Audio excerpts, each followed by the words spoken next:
Hello everybody, how's it going? This is Ray from the FLITE cast here with another episode of FLITE Review to talk about Ant-Man and the Wasp Quantumania, which apparently is the worst Marvel Cinematic Universe movie ever made.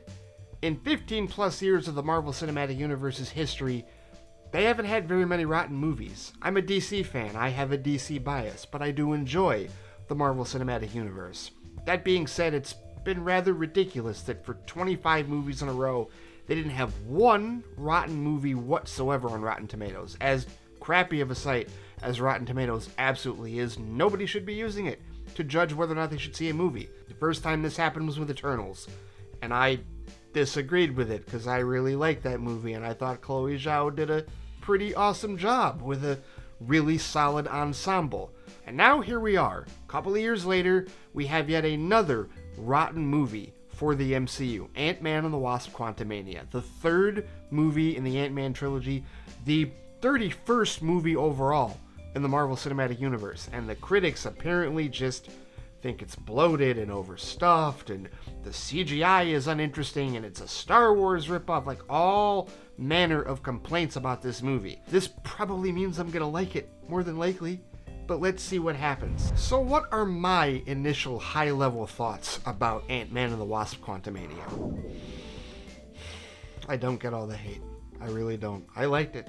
I liked the movie for what it was. And here's what I don't understand. As somebody who has been quite critical of the Marvel Cinematic Universe over the years, and as somebody who has also seen now all 31 of its movies in the theater, I don't understand how anybody can give a movie like Thor: Love and Thunder a fresh rating and give Ant-Man and the Wasp Quantumania a rotten rating.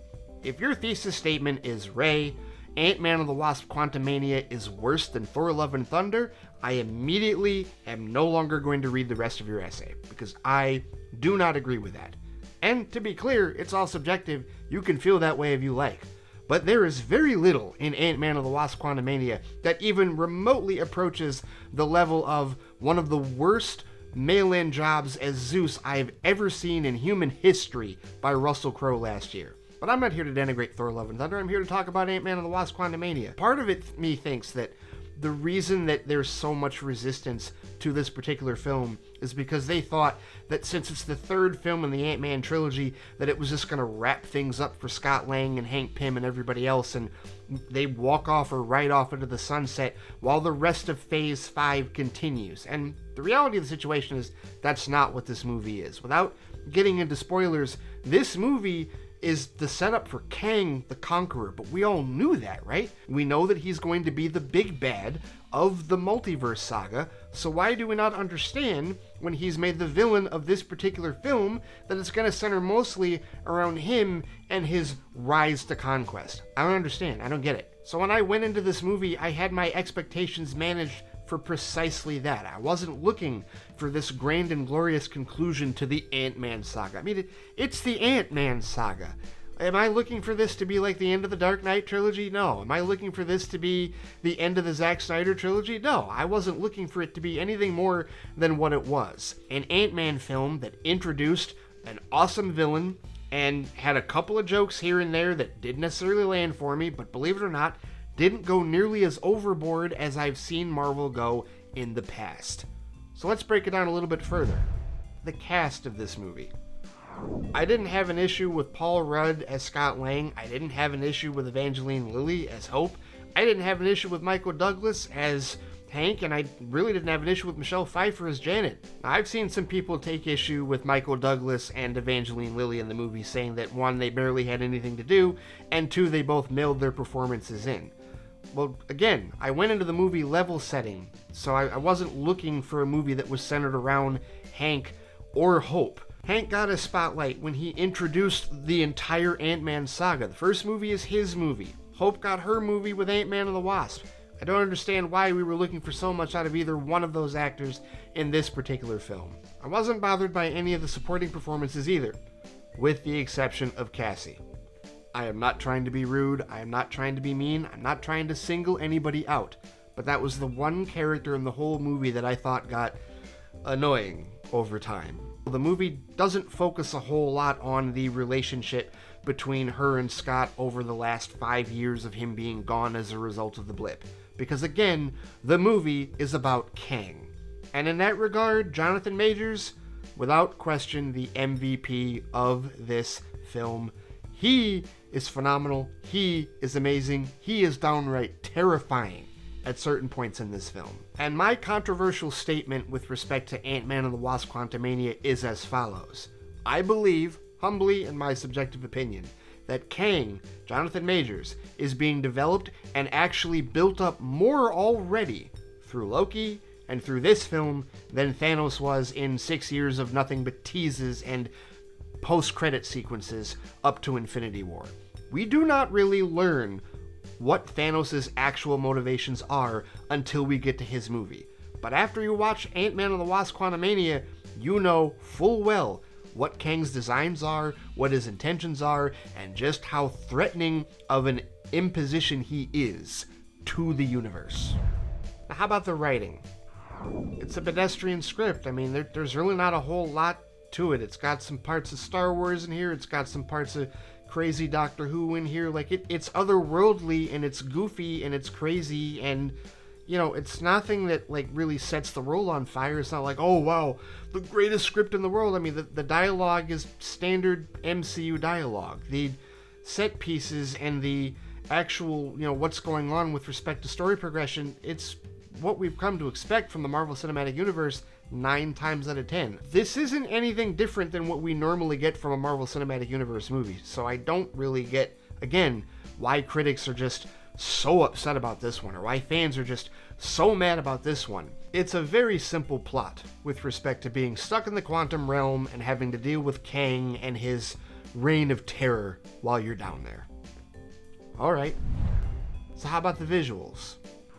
Because plenty of people have been complaining about the visual style of this movie, and I don't get that either. Now look, CGI all over the place, right? It is a CGI fest, and there are certainly times where Marvel doesn't do that all that well. It gets clunky at times, right? I've talked before about how open and hollow and empty the airport sequence is in Captain America: Civil War. I have certainly understood people's complaints about the third act of Black Panther, even though that didn't take me out of the story whatsoever. But here, I got people talking about how, oh, it's just very clear that nothing's real and they're just running around in a big, huge green room. Well, yeah, but at least they made the environments appealing and, like, intriguing and interesting. I thought that the visuals were actually quite striking for this film, and I don't have many complaints about them at all. I mean, I'm struggling to think of some shots that had a little bit of the rubbery CGI that we see more often than not in Marvel Cinematic Universe projects, especially on Disney+. This movie, to me, seems like one of the stronger visual efforts that we've seen from the Marvel Cinematic Universe. I would liken it to Shang-Chi and the Legend of the Ten Rings as far as those visuals, even though I think those were stronger. Most of Infinity War, not all, there are some weak spots in Infinity War, but most of Infinity War, right? And how about the entire third act of Endgame, that as pretty and as gorgeous as that was. So how about the music? Christoph Beck is doing a fantastic job. He scored all the Ant-Man movies to this point. He scored WandaVision, and there's nothing in this score that doesn't fit what you're seeing on screen. In fact, quite honestly, it captures a lot of the emotion, it captures a lot of the settings that you're in, and it fits it very perfectly. He's not quite like James Horner in terms of him matching the music to exactly what you're seeing on screen, but he's pretty close, right? And it's bombastic and it's orchestral, and even though there still isn't a definitive theme for Ant-Man in this regard, there are definitely motifs and things that you can pick up on, and it has a lot of depth to it. It's not as good as Ludwig Göransson and his work on Black Panther, either of the Black Panther movies, but I think Christoph Beck is probably in the top 5 of Marvel Cinematic Universe composers, along with Ludwig and Michael Giacchino and maybe a couple of others that I can't immediately think of at the moment, but no, this is a very solid score. I really did like the music for this movie.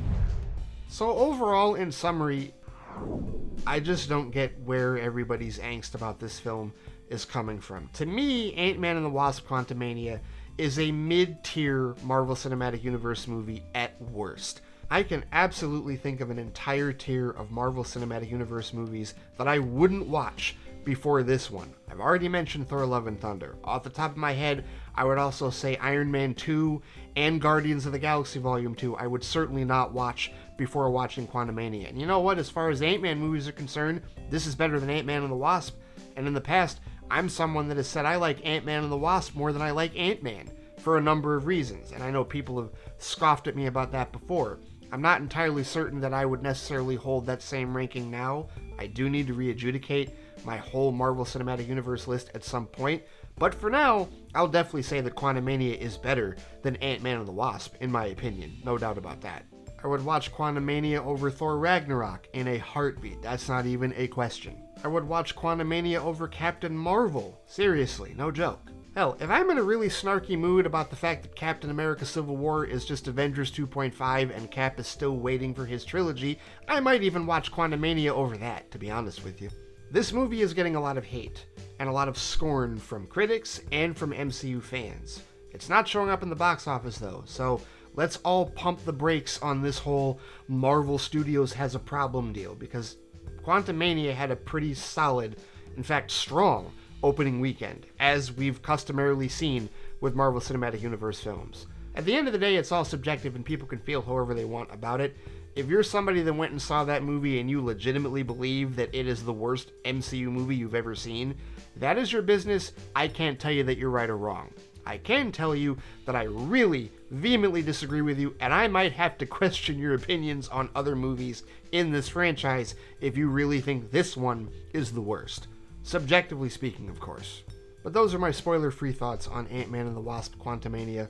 I enjoyed it. I had a good time. There was only one joke that I can think of that went a little overboard, and it has to do with a character that has already been spoiled on social media in terms of their emergence in the film, although the twist involving that character, who I will not name, was not something that I was aware of, so that was a legitimate surprise, and I thought it was cool. But after a minute, the jokes involving this particular character did start to go a little overboard in that regard. But other than that, I thought it was a fine film, truthfully. So there you have it. Another episode of Flight Review in the books. Thank you so much for watching, and I will see you all next time.